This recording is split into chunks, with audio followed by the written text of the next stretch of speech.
Hi, ladies and gentlemen, I'm John Monsul, the host, the producer, and the creator of this program called Communicating Today. We've been on Channel 10 for a long, long time, over 20 years, well over 600 programs. We have a wonderful show for you tonight. We know you're going to love our program, but before I do that, I want to let you know that we come on 3 times every week. For those of you who watch us on a regular basis, and we hope there are legions of you who do that, we come on every Wednesday evening in prime time at 8:30 p.m., every Friday morning for the early birds when you're driving to work and you probably can't see my show because you're in your car. We hope there aren't legions of you doing that. And also on every Sunday afternoon at 3:30, we have our third time that the show comes on the air.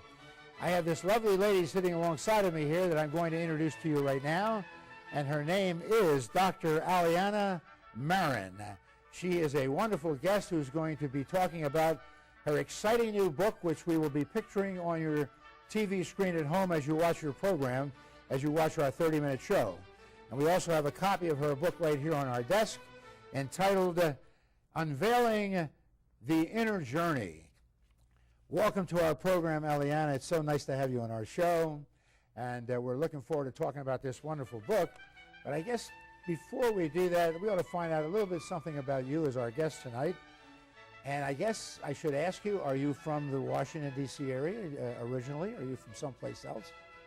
Thank you, John. It's such a pleasure to join you on Communicating Today, and I'm thrilled to join with all of you. I've been living in the Northern Virginia area, specifically in McLean, for about 10 years now, loving the experience of being here. Oh, that's wonderful. And I know that you're a doctor, you have a title of doctor. Mm-hmm. We could have called you Dr. Alianna, or we could have said Alianna Maren, Ph.D. So you have Correct. A doctor's philosophy degree. In what endeavor? Theoretical physical chemistry, the hardcore stuff with lots of equations. Right, and where did you obtain that wonderful Ph.D. degree from? Arizona State University with a renowned theoretician, Sheng Lin. Oh, isn't that wonderful? Because I know you were telling me before, Alianna, that your father once gave you some very stern advice, fatherly advice, and said, if you want to be successful, Alianna, in life, and you want to achieve the maximum that you're capable of achieving, you should have a Ph.D. after your name. Because he had a Ph.D., your dad did, and so that's what prompted you to go out and to Arizona State and get that degree, and you followed your father's advice. Absolutely. That was a wise thing to do, that's for sure. Now, you wrote the book. Now, are you a writer by training or by instinct, or is this something that came upon you more recently when you decided to write this book? Because I know you were telling me that it's taken you a long time to write this book, which is about 500 pages, and I read most of it. It's a wonderful book. By the way, ladies and gentlemen, I love the book, and you will love it too if you have an opportunity to get the book. But Alianna, was it a labor of love that took you many years to put the book together, or is it kind of a spur-of-the-moment kind of thing? A couple of years ago you decided to do it, or what happened? Oh, it's been a labor of love. 14 years to get the rough draft. 3 years to do the rough to pretty polished, then multiple editing passes, proofing passes. So it really, really was a labor of love that's transformed into really a gift for women worldwide. It has a very interesting and a very provocative title, The Unveiling the Inner Journey. And as I read through the book, it seems to me that I guess it's oriented or directed somewhat more to women than to men.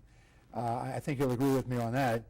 But what do women really want out of life? What are they looking for? What are they searching for? Is it love? Is it family? Is it security? Is it job recognition, professional recognition? There's a whole bunch of things that the book could qualify for. If you were to narrow it down, would you say it's all of the foregoing, or would you say it highlights maybe certain aspects of what I just mentioned, or what? That's such a great question to start with, John. And the truth is, we start in life as young adults wanting all of the above.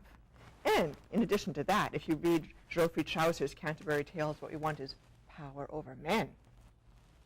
Right. However, as we get more mature, our quest becomes more internal. What we really want is to unveil all of who we are. So that really is the essence of Unveiling. It's a life roadmap for mature women who have already accomplished a great deal of their life goals. The children have typically fled the nest. They have time, money, room for themselves, and they're able to put their attention onto what have I put aside. Yeah. That's interesting, and I know that as I read through the book, I came up across one of your chapters that said there are two actually basic major roles that women can fall into or can become a part of. One sounds kind of stern and stern, or kind of rugged. It's the Amazon phase that a woman could find herself in, and the other is a much softer motherly approach or motherly aspect. So you kind of divided the life of a woman into maybe two. There are probably other aspects besides that, but it seems like there are two major ones. The Amazon would be described as kind of like what? This is our career focus. Actually, we had the whole women's movement, beginning with the early suffragette movement, in order to gain the right to be Amazons, to own property, to work for equal pay, to pass on our estates to whom we choose, to vote. All of this is our Amazon persona. When we're in our Amazon mode, we are cognitive, we're project managers. It could be for a job, it could be for home, but we're busy getting things done. We're very focused. When we're in our mother role, a different kind of goal setting and hormonal balance kicks in. When we're in our mother role, we are connecting. We're doing the Bill Clinton double handshake thing. We get oxytocin going, which is a feel-good neurohormone. Whereas when we're in Amazon mode, often as not, we're adrenaline focused. We're getting our charge from really being able to hit that goal, make that achievement. And there's no reason why a woman can't move from one aspect. You can start out in life with the Amazon aspect, be career conscious, professionally driven, ambitious, and want to succeed in the job and so forth, and make money and live in a beautiful home. And then somewhere along the way, maybe meet the right man in her life. The softer side of her begins to emerge, and now she's talking about family, and she's talking about home and rearing children, and the domestic life, and that's right. So she could actually maybe experience a couple of different parts of the and we often different experience parts of them her life. simultaneously. Or simultaneously. Many of us do. Right. The challenge is that as we hit a certain point in life where the children have left, or they're mature and taking care of themselves, and our careers are more stable, and we're not as career-focused as you once were, we begin to say, what did I put off? And then two new roles emerge as our top priorities. This is what we talk about in Unveiling. The first is Hathor. Hathor is an Egyptian goddess of love, sensuality, playfulness. She's the goddess of perfume, of alcohol, of romance, of lovemaking, of everything that's delicious and wonderful about life. And then the other thing that is just as important is our high priestess. Our high priestess is contemplative. Our high priestess is intuitive. Our high priestess is the one that goes for long walks along the beach or writes in her journal. And these are both aspects that women, as we become more mature, need to incorporate into our lives. I know that somewhere along the way, I guess it was many years ago, Alianna, you became very interested, very exciting in something called dance.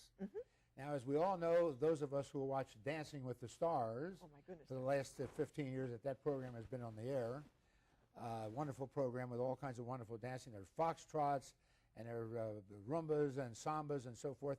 But you seem to focus in on one particular kind of dance, which is called the belly dance. Absolutely, John. And I know that you are going to perform a very nice little belly dance for us as we approach toward the latter part of our program tonight.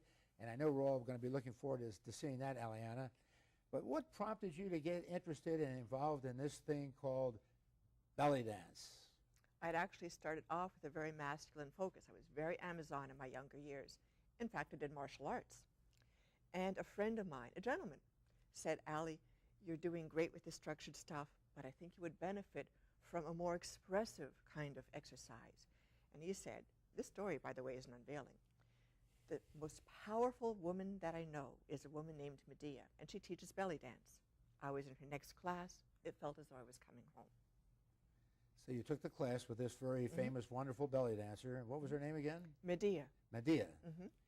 And was she of Turkish or Egyptian extraction, or you don't know? She is a basic Northern American woman, just like many of us around else. here. And so you were infatuated by it, and it caught on with you, and you took all the lessons and became a belly dancer yourself? And I became a teacher, yes. And then you became a teacher, and somewhere along the way you thought, if I can do this dance and it's so rewarding for me, why can't I teach others to enjoy this belly dance like I do? Mm-hmm. And you, I guess, were prompted to think about starting a belly dancing school. Absolutely. Some years ago, and I guess you did start it, and is that right? That's correct. And where was that? Somewhere in the Virginia area or someplace else? We've been active in the Virginia area since I moved here 10 years ago. Right. And I really just sort of stopped the school while finishing up Unveiling.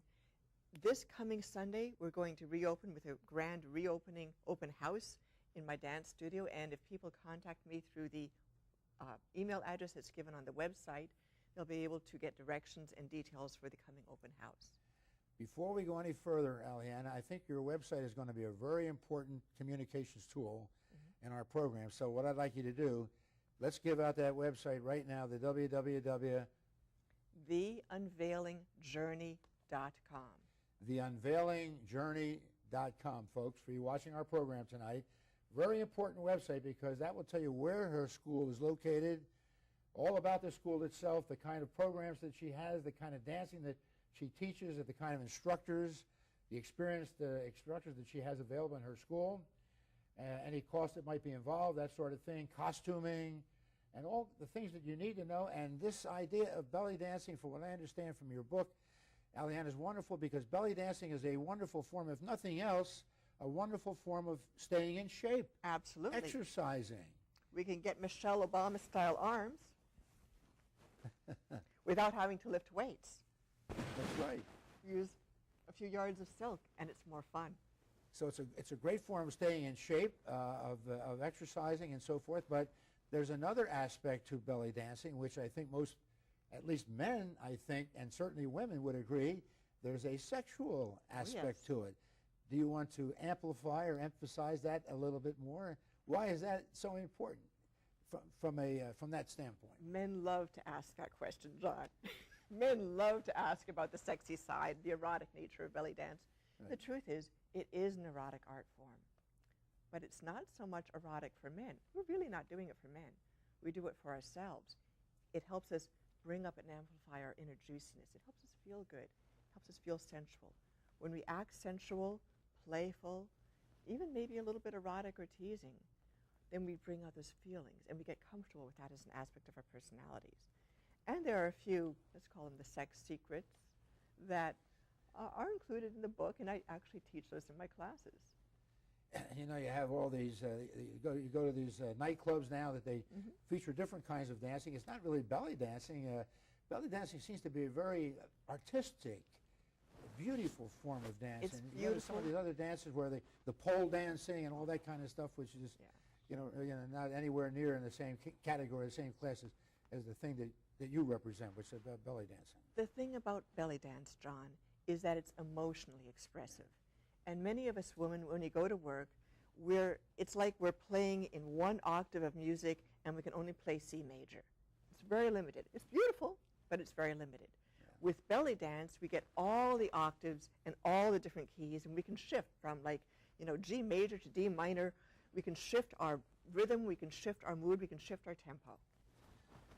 Alianna, guess what? I just got the halfway signal because I told you this program moves very quickly, and it does.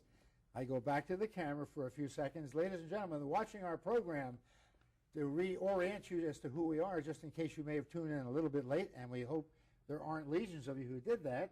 I'm John Monsul. This is Communicating Today. We've been on Channel 10 for a long, long time, over 20 years, well over 600 programs. Tonight is show number 628 with our wonderful guest, Dr. Alianna Maren. And we're talking about this wonderful, terrific book that I read from cover to cover, entitled Unveiling. The exact title of it is The Inner Journey, Unveiling the Inner Journey. It's a terrific book about how women, and the book is oriented primarily to women, how they can find themselves, who they want to be, and what they want to do in life, what kind of a role that they want to carry out in life, and so forth. Family, job, profession, what have you. Helps you to find yourself, which is the Unveiling book is all about. But Alianna, we have a couple other things that we want to do, and I know that there was something very special that you wanted to show the folks watching our program tonight. It's called Geek to Gorgeous. Takes about 3 minutes or so. I know you're going to stand up in front of the cameras to do that for us. So why don't we go ahead and have Alianna stand up and do this little presentation about Geek to Gorgeous. Geek to Gorgeous. Tell us what it's going to be all about. Geek to Gorgeous is something that men and women can both learn to do. Once you've got it mastered, 7 points, simple 60-minute checklist. 60-second, excuse me, not 60 minutes, 60-second checklist. Now, a lot of us go through life kind of like this.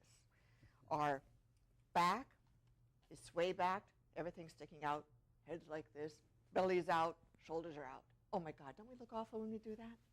So we start, point 1, anchor. Knees bent, lengthen. Lotus blossom, lengthen up through here. Lift your heart, open up here. Reflect light, right through here, open up. Wings of the dove, bring your shoulders up and down. Gives a little bit of mobility in here. 6th point is releasing the tension right here. Opening this up, releasing the jaw, releasing the neck, lengthening this line. The 7th point, coming from within. Using strong core, by the way, Sexual Secrets of Belly Dance comes in right in here. Use these muscles to anchor, redefine. We don't need Spanx, we don't need girls, we don't need control top. We need strong core abdominal muscles. It works. Men as well as women. When we do this, we immediately have a strong presentation. We immediately can walk into a room, command attention, be confident, get what we want. That's wonderful. Thank you so much for that, Alianna. When I think of forms of exercise, I think of sit-ups and push-ups and pull-ups and jogging and all that sort of thing, which I hate to look forward to every morning or every evening when I do them. But I think I like your form of Geek to Gorgeous. But I think it seems to orient itself. But you mentioned it's also good for men as well as women. Absolutely, because you use a strong core abdominal muscles. Everybody needs to do that. A lot of my points, for example, the anchoring, the lotus flower, those are straight from Tai Chi. I learned them from my Tai Chi teachers. I think we ought to mention that school is located in McLean. And downtown McLean, I guess, or they can get that information again from the website. Exactly. And you're going to have a special something coming up, a reopening this coming Sunday, Sunday, September 16th. Right, and they get all that information of exactly when and where that's going to be from the website. www.theunveilingjourney.com. Right. Now, I know that when you were doing that little presentation and that little demonstration of Geek to Gorgeous, Alianna, you did quite a bit of with that veil that you had. And the veil came around, it was behind you, it was in front of you, and you were waving it around and so forth and so on. And I know that as I read your book, that particular piece of that garment, the veil, has a lot to do with belly dancing. So you want to take a moment or two and just kind of explain why the veil is so important? In fact, that's all even part of your book is entitled The Unveiling. Indeed. And the veil really is a metaphor. It's a way to, as we open up the veil, it's not so much a sexual invitation, it's a personal intimacy. It's saying, I'm present with you in a more personal way, in a more vulnerable way. I'm letting down my guard a little bit. I'm showing you who I really am. But as a metaphor for our lives, the unveiling is getting in touch with those aspects of ourselves that we may have deferred and even like pretended that they didn't exist for too long. So we unveil ourselves to ourselves. And that's the mystery. It's the whole power of unveiling. Yeah, that's wonderful. And as we were talking about previously about the different aspects of womanhood, and we were mentioning, of course, that one particular aspect, which was the Amazon woman. I just happened to be thinking, as you mentioned, that one woman's name comes to mind off the top of my head, and it's a very famous lady who started a very popular women's magazine. I guess it orients itself more to women, the Cosmopolitan magazine. There was a lady by the name of Helen Gurley Brown who started the magazine many, many years ago, and unfortunately she passed away recently. But she was very business-oriented. She was very motivated and career-driven, and all the things that would bespeak of a person that would fit that mold that you describe in your book, which was the Amazon-type woman. She would certainly describe that particular kind of woman, I think. And there are a lot of other women that would certainly fit that particular bill. And they take somebody like a Hillary Clinton, for example. Hillary Clinton, as you mentioned before, a woman could be in both modes. They could be both in the Amazon mode and the mother mode at the same time. Hillary Clinton is Secretary of State. She's a career woman. She ran for president a few years ago and unfortunately didn't win. But she also is a mother, and a wife to her husband, Bill, mother to her daughter, and so forth. So there's a lady that is experiencing both roles in life. Exactly. So now, Helen Gurley both. Brown, though, although she's a prime Amazon exemplar, she was also the one who publicly opened up women's rights to be in their Hathor mode. Cosmopolitan was about women's experience of pleasure in all of its forms. It included the sexual revolution, but it was also about diversifying our right to have pleasure for ourselves. That was a huge step. It opened up the way to have thoughts about ourselves as more than just marriage, more than just housekeeping. It created a new realm for a woman to experience. So it was a great combination. Right. Now, as far as your book is concerned, a wonderful, beautiful book, again, ladies and gentlemen, called The Unveiling, The Inner Journey. We have a copy of the book sitting right here on our desk, and you will also see a full picture of the cover of the book on your screen as you're watching your TV set at home or in your office or wherever you're watching our show. And again, you can get the book. We gave out Alianna's website a couple of times, theunveilingjourney.com. Right. Now, I know that we have a very significant part of our program that we're going to be doing as we get closer toward the end of our show, Alianna. But before we get to that, I know that there was one chapter that you covered in your book that had to do with something called scent, S-C-E-N-T. And I'm thinking to myself, with all this wonderful, beautiful belly dancing that you're so familiar with, and the wonderful usage of the veils that you demonstrated for us, and the Geek the Gorgeous routine that you went through for us a few minutes ago, that a very important part of this whole picture, this whole scenario, I think would have to be something that has to do with scent, you know. Absolutely. A wonderful scent. So you want to maybe elaborate on that just a little bit? Yes, indeed. Using scent just the way that we choose our clothes and create our entire environment, it's a way of treating ourselves as the jewel in the heart of the lotus. That's a very famous Tibetan meditation mantra. But what it really refers to is how we, as a woman, are the jeweled center. Imagine being in the center of a Fabergé egg. Everything around us upholds us, makes us more beautiful. So scent is a way to select our personal reflection and also to cue ourselves to be in different modes. A different scent for work versus going out to play versus even doing belly dance. There was one chapter that caught my eye. I wish we could go into it, but I just got the 3-minute warning from Mary, our floor director. And I know that the last 3 minutes or so of our program, Alianna, you're going to do and demonstrate for us. Ladies and gentlemen, Alianna is going to demonstrate for us this wonderful thing that we've been talking about all night, and we've saved the very best for last. She's going to take the last few minutes of our program. We're going to put some nice belly dance music on, and Alianna is going to get up, and she's going to do a wonderful and perform a wonderful belly dance for us. So, Alianna, please be our guest and do your wonderful belly dance. Thank you, John. It's been such a pleasure to be here.